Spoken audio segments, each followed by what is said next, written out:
Now today's video is going to be a little bit of a different one. I typically try to avoid making videos like this unless absolutely necessary, but I think that the way Siege is going right now justifies a video like this. As you guys all know, Siege has a lot of problems plaguing it in the current season, and in today's video I wanted to discuss it all and vent my frustrations on the situation. This is obviously going to be a very opinionated video, so if you agree or disagree with anything, please let me know in the comments down below. I'd love to hear you guys' opinion on the current state of Siege, and hopefully you all enjoy it. I'm recording this video after a very frustrating night of getting 4 cheaters back to back, so hopefully I can keep things cordial. Now, before I start discussing the first topic, I want to make things very clear. I'm recording this a day before the Year 9 Season 2 update comes out, so Operation New Blood has not yet released. So some of the things I discuss in this video could get addressed in a new update, but just based off what they discuss in the reveal and what information we have on the new season, it doesn't appear anything's going to be coming that's going to solve any of this. And that first topic I want to discuss is cheating. Cheating in Rainbow Six Siege right now is literally killing the game. I've played Siege for quite literally 6 years straight now, and I have never experienced cheating to this degree ever before. There's been seasons in the past where a lot of content creators have come together to complain about the cheating issue, and to be honest, I never experienced it because I wasn't high level enough and I wasn't high enough in the ranks to really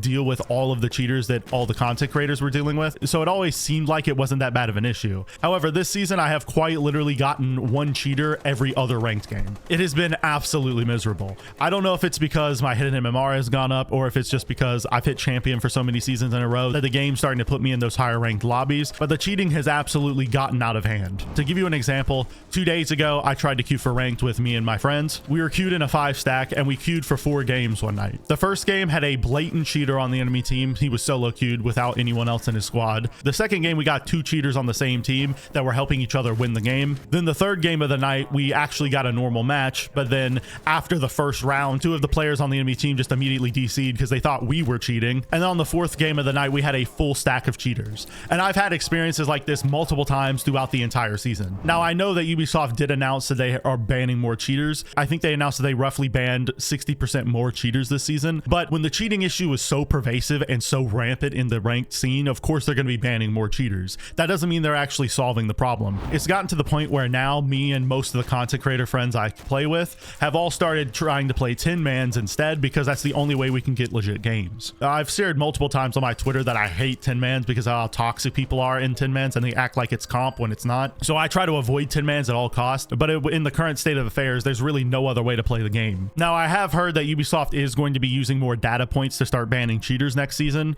but considering that they've made these promises multiple times in the past and they've said that they've updated anti-cheat multiple times in the past and it's done nothing, I won't be surprised if this works for like maybe a week or 2 and then cheating comes back to the same point it was. Even in Operation Deadly Omen, Ubisoft promised that they were bringing anti-cheat updates to the game, and this season has literally been the worst season we've ever gotten. To be honest, I care so much about the cheating issue because I think it's going to be something that will potentially kill the game, that I think Ubisoft should just take a season out of either next year or late this year and just focus on dealing with the anti-cheat situation, because it doesn't matter how much content we get. At the end of the day, if we can't play the new content because cheaters are running through every server in ranked, then what's the point? Anyway, speaking of ranked, now that we've gotten the obvious stuff out of the way, I can now bring up the next thing I wanted to discuss in this video, which is Rank 2.0. Rank 2.0 has had a lot of negative effects on the game. And the reason why I want to discuss it is because Ubisoft just recently did a live stream where they discuss how Rank 2.0 works, how it's better than Ranked 1.0, and their plans for Ranked going forward. If you want a good breakdown of all of the information in that stream,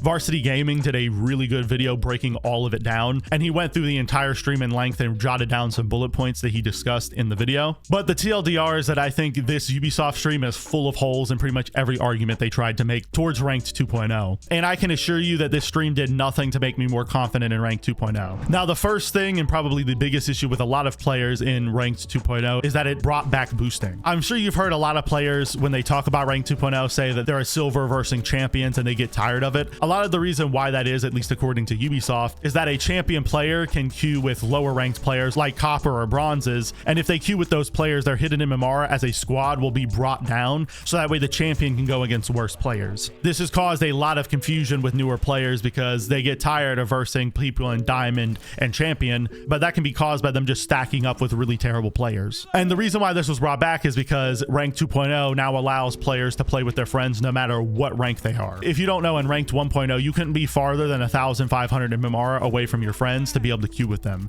If you were farther than that, then you literally just couldn't queue, and either that player would have to go up in elo or you would have to drop down in elo to be able to queue with them. Now I will will say this was not a perfect system by any means, and it honestly promoted boosting because a lot of players would have a second alt account with a terrible rank on purpose so that way they could queue with their worst friends. However, in the current system where there is no restrictions at all pretty much, it allows players to take boosting to its absolute extremes. The way I think Ubisoft should address this is by making all of the lower ranked players in the stack queue at the highest ranked players in MMR. So if you have 5 players with a hidden MMR of Copper and you have 1 player with a hidden MMR of Champion, make all of the Copper players queue at the Champion's MMR. This will stop boosting altogether, but it will also still allow players to play with their friends if they want to. Another huge problem with Ranked 2.0 that was still not really addressed in the live stream is that Ranked kind of feels like a battle pass. Instead of Ranked 2.0 feeling like competitive modes in any other game where you're actually improving at the game and earning ranks over time, it instead feels like a system where if you just play enough and you spend enough time in the game, eventually you can hit Champion and earn all the rewards. And Ubisoft did rebuttal this by saying that only 0.8% of players are in Champion, but compared to 1.0 statistics, that's still 4 times more champions than there were before. Now, 0.8% of the player base is still a very small amount of the player base, but considering that there's still been an increase in champions, and considering that most players don't play the game longer than maybe 100 games per season, you could make the argument that if most players every season put in multiple hundreds of games, they could hit Champion. And I'm a perfect example of this. Before Rank 2.0 came into the game, I was pretty much a hard stuck plat every season. I think the maximum rank I would hit every season is maybe plat 2, and that was if I was queuing with a 5 stack of other platinums. But as soon as Rank 2.0 kicked in, I immediately jumped up into the Emerald rank, and then after 2 seasons or so, I was in Champion. And to be honest, that first season that I hit Champion in, I did not feel like I had improved as a player enough to jump literally half the rank system, but here we are, and I'm still able to hit Champion pretty much every season that I play enough games in. This is why if you look at my R6 tracker, if I play a season for like 100 games or something like that, I won't be able to hit Champion because I just don't play enough and I'm not able to get my win-loss up high enough to hit Champion.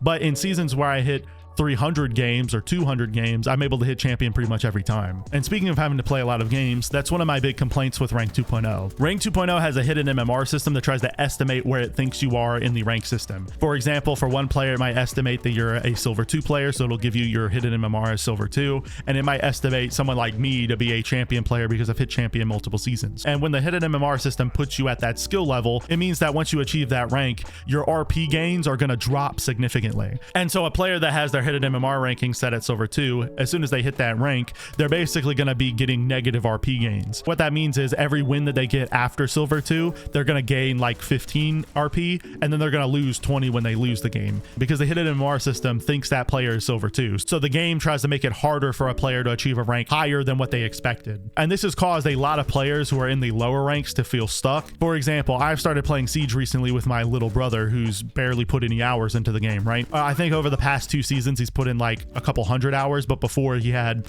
you know, less than 100 hours in the game. He started playing with me and my friends, and he's roughly a gold 5 player in Rank 2.0 right now. He hit gold 5 probably a month ago, and ever since then, he's not been able to get out of gold 5. He's gaining maybe 15 RP per match, and then he's losing like 25. And this has caused him to get very frustrated and feel like that he just can't progress any further in the system. Ubisoft in their panel did say that your hidden MMR changes with every match, but I honestly think that's BS.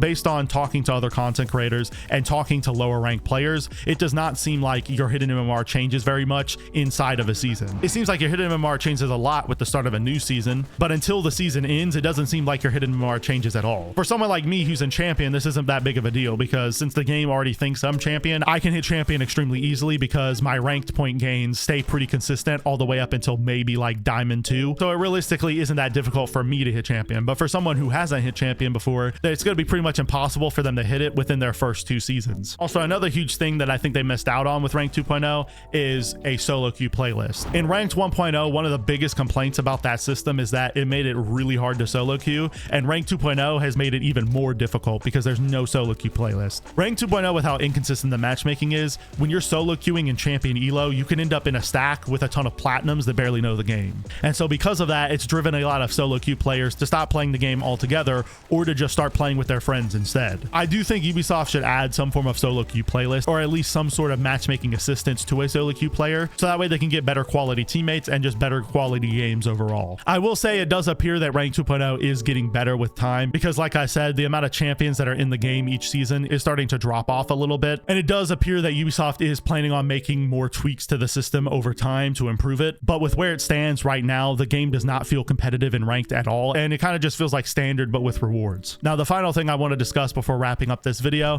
is the lack of content. If any of you have watched my content over the past few years, you know how bad Siege has been getting when it comes to adding new content in each season. Year 7 was one of our worst years we had ever gotten content wise, and year 8, the year that followed it up, wasn't much better. It was so bad around that time that I had announced I was quitting Siege, and I had set up plans to never touch Siege again or make any content on it ever again. I even started a second channel, and I started uploading variety content to that channel because of how bad the state of Siege was when it came to the content side of things. As a content creator, new content coming to the game is hugely important because it's what allows me to make new videos. And that's why when year 9 was announced, I was super excited, and it actually brought me back into the game. The Deadly Omen was such a good season that it motivated me to come back to the game and start playing it more, and I even started making content on it again, which is how I'm even here today. So considering year 9 was able to bring me back into the game after I had quit, I was super excited for what Ubisoft had in store with Operation New Blood, because Operation Deadly Omen was really good, and if they could follow it up with an amazing season, I was going to be pretty happy. But I would argue that Operation New Blood is the worst season Ubisoft has ever released when it comes to new content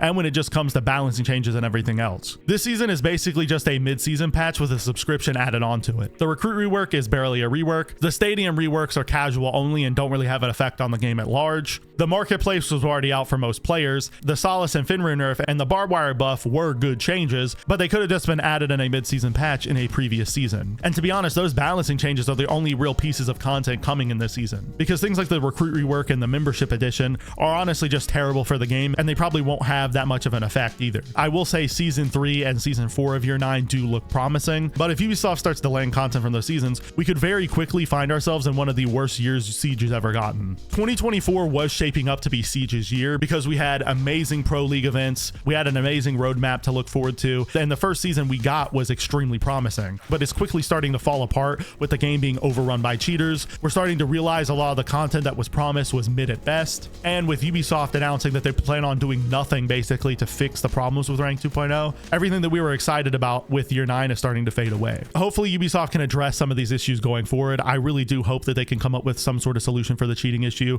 and I really do hope that season 3 and season 4 are really strong, but we'll just have to see as time goes on. Anyways, that about wraps up today's video. Hopefully you guys enjoyed. Obviously, this video is strictly my opinion, as I stated in the intro. So if you disagreed with anything, or if you have anything to add on the subject, please feel free to leave a comment down below. I love reading your guys' opinions on these kind of things, so I look forward to hearing from you all. If you enjoyed this video, a video will be popping up on your screen right now that I'm sure you'll enjoy. I'll see you next time, friends, and peace.